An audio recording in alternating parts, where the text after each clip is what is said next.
Je m'appelle Marie-France Pelletier, je suis art-thérapeute certifiée. Ma passion, ce que j'ai découvert comme passion, c'est que j'adore beaucoup les arts et j'adore aussi la relation d'aide parce qu'à l'école secondaire, j'ai travaillé comme intervenante en prévention de la toxicomanie, comme tutrice, bien sûr comme enseignante aussi dans les arts et le français. Puis à ce moment-là, j'ai décidé d'allier ces deux passions, c'est-à-dire les arts et la relation d'aide.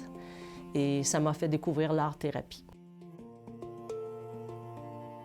Dans la formation qui dure 4 ans, la première année, on expérimente des méthodes, des approches sur soi. Fait que c'est la meilleure chose qui puisse nous arriver de découvrir ce qui nous fait du bien, nous, et comment on réagit, qu'est-ce qui se passe, pour pouvoir après le faire vivre à des clients. C'est peu connu, l'art-thérapie. Moi, j'ai vraiment découvert que c'était efficace parce que je l'ai vécu. Alors ça, c'était plutôt la première année. Puis après ça, là, on se spécialise vraiment en étudiant les approches jungiennes, la gestalt, etc., différentes méthodes, le bac de sable, peinture, sculpture, marionnette. Et c'est ça que j'utilise comme outil ou comme méthode avec mes clients en clinique privée. Alors, j'ai obtenu mon diplôme en 2016, puis en 2017, j'ai décidé de faire le saut et d'ouvrir ma clinique privée, donc d'ouvrir un bureau à Trois-Pistoles. C'est pas nécessairement facile de vivre uniquement d'art-thérapie en région. Ici, le bassin de population est plus petit, donc moins de clients, surtout que ce sont des services qui sont privés. Il y a quand même des organismes communautaires qui utilisent mes services. Petit à petit, on se fait connaître. C'est sûr que j'ai été enseignante pendant 17 ans, alors c'est un avantage en région. Actuellement, je travaille à la Maison de la famille, alors je donne des ateliers pour les enfants, qu'on appelle plutôt ateliers créatifs, où là, la dimension thérapeutique est moins spécifique. Je développe surtout, pour ces jeunes enfants, je développe surtout la confiance en soi. Je me suis dit que ma mission de vie, c'était ça, arriver à développer la confiance en soi chez les gens.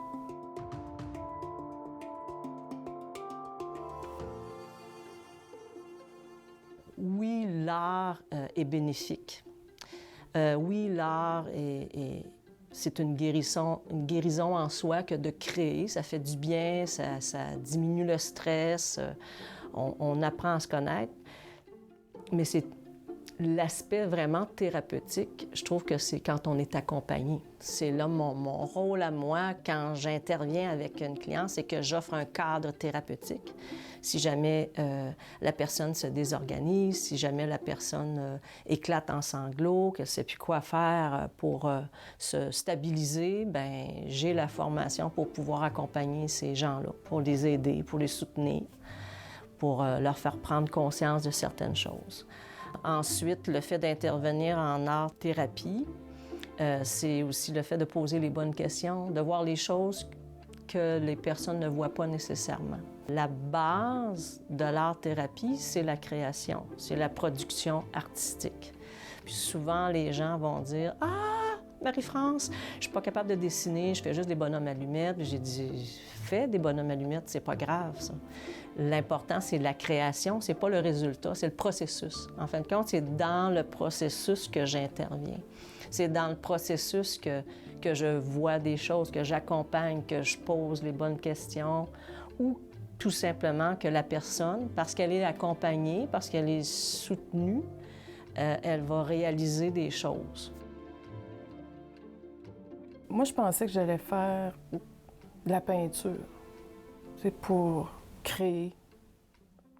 Mais je me suis rendu compte que ça allait plus loin que ça. On fait de la peinture, mais sans retenue. Je pourrais dire que l'art-thérapie, ça permet de se reconnecter avec soi, puis de prendre conscience à travers des dessins, des couleurs qu'on utilise, comprendre l'état d'âme, ces états d'âme. C'est drôle parce que je parlais justement avec Marie-France pour qu'est-ce que je pouvais ressentir un peu quand je faisais le dessin. Puis quand j'ai commencé le dessin, là, je l'ai fait un peu machinalement, là, avec je voulais comme créer quelque chose. Tu sais, j'étais plus dans ma tête. Puis finalement, j'ai comme tout effacé ça. Puis je me suis mis à faire juste des ronds, des cercles comme ça, puis à peinturer, à remplir les cercles. Puis là, je me demandais, mais pourquoi, tu sais? Puis je me demandais, est-ce que j'ai tant besoin de contrôle ou d'organisation ou de... Puis finalement, bien, je me suis rendu compte que c'est juste que c'est un bien-être. Ça m'a remis à l'état, au moment présent, d'être ici, simplement, dans le calme, puis profiter du bien-être que ça peut m'apporter. Puis les couleurs sont... C'est des couleurs vives pour moi, c'est des couleurs qui me font du bien, c'est des couleurs de vie. Je pense que ce que j'ai ressenti le plus, là, c'était le laisser aller, puis le retour à ici, maintenant. Puis de le vivre dans le calme et la sérénité.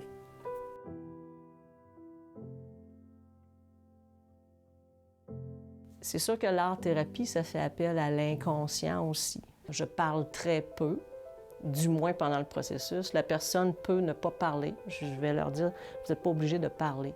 Mais pendant la création, il se passe des choses. On se souvient beaucoup d'images, on se souvient des couleurs plus facilement que des paroles. Fait que souvent, ce que la personne crée, ça va générer des émotions, ça génère des souvenirs, il y a des choses qui se passent.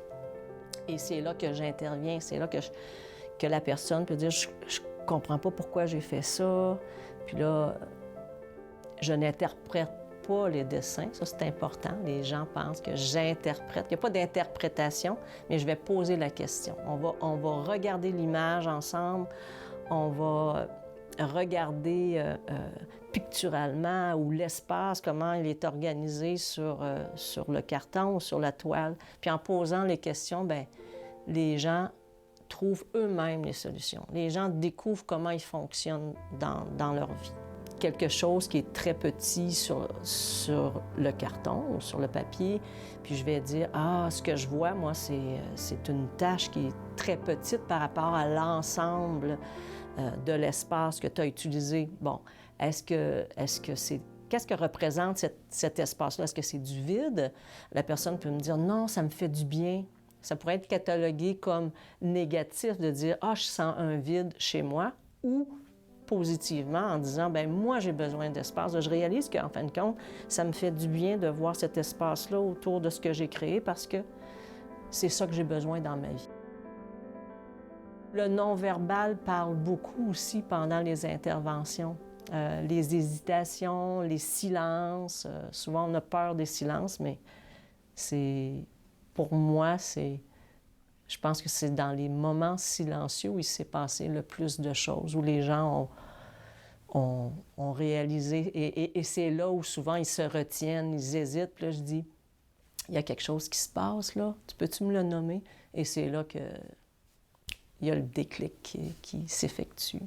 Alors, c'est une personne qui a un handicap physique, qui ne peut utiliser, est en chaise roulante, elle ne peut pas utiliser ni ses bras, ni ses mains. Fait qu'elle peint avec un pinceau dans la bouche. Et avant, à l'école, c'est toujours une autre personne qui exécutait les choses pour elle. Elle est capable quand même d'exprimer, donc de dire ce qu'elle veut. Puis là, j'ai dit, bon, est-ce qu'on peut essayer? On va essayer de mettre un pinceau dans ta bouche, parce qu'il y a des personnes qui créent comme ça. Puis c'est ça, elle a été capable de créer des choses, elle prend plaisir à créer, à appliquer de la couleur sur des toiles, puis elle aime vraiment ça. Alors, selon le code de déontologie et d'éthique de l'art-thérapie, on ne montre pas les œuvres que les gens créent, du moins en individuel, sauf si elles acceptent de l'exposer, ça leur appartient. Parce que ça a une dimension thérapeutique, moi, je garde confidentiel et personne ne voit ce que la personne fait. On a 3 rencontres de base, le temps de se connaître, de voir si l'approche plaît à la personne aussi. Puis on suggère, pour qu'il y ait une transformation de la personne, selon la problématique qu'on m'a présentée au début, on a discuté ensemble quelle problématique tu désires travailler avec moi. On se donne tout le temps, au moins, pour que ce soit efficace, 8-10 rencontres. Donc, à la suite de ces rencontres-là, les personnes peuvent repartir avec ce qu'elles ont créé.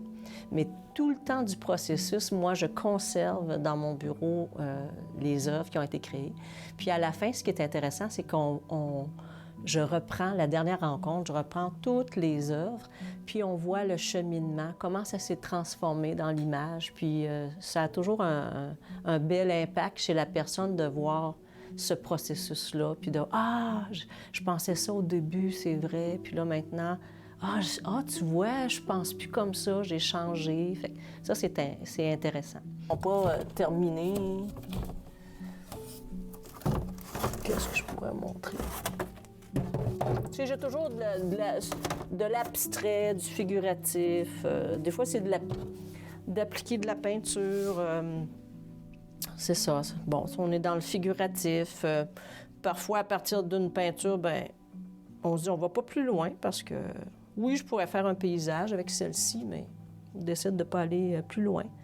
C'est notre état d'âme au moment où on vient à l'atelier. Dans quel état je suis, comment je me sens, comment tu vas exprimer comment tu te sens là, présentement. Quelle couleur tu vas utiliser, quelle forme tu vas utiliser. D'où la non-importance de savoir créer, d'être un artiste. On n'a pas besoin d'être un artiste, on n'a pas besoin d'habileté artistique pour travailler en art-thérapie. Puis ça, c'est très important et je pense que c'est ce qui fait le plus peur aux gens. Souvent, je commence en disant, on va prendre une feuille, puis là, on va barbouiller. Et là, ça, c'est vraiment une partie de plaisir parce que, autant chez les enfants que chez les adultes, et encore plus chez les enfants, parce que là, je dis, OK, c'est permis de barbouiller. Je dis oui, et ça déstresse. Les enfants qui vivent beaucoup de colère, je vais proposer aux parents, quand ils vivent de la colère, donnez-leur un papier, donnez-leur un crayon, puis là, on barbouille. Faites-le en même temps qu'eux, parce qu'ils n'oseront pas. Je dis, oui, je peux barbouiller, parce qu'on demande en classe, et c'est pas non plus pour dire que c'est pas comme ça qu'on le fait, mais on exige des choses. Tu me dessines une maison, tu me fais un dessin, il faut que ça soit bien fait, mais on ne se donne plus la chance de barbouiller et ça fait du bien.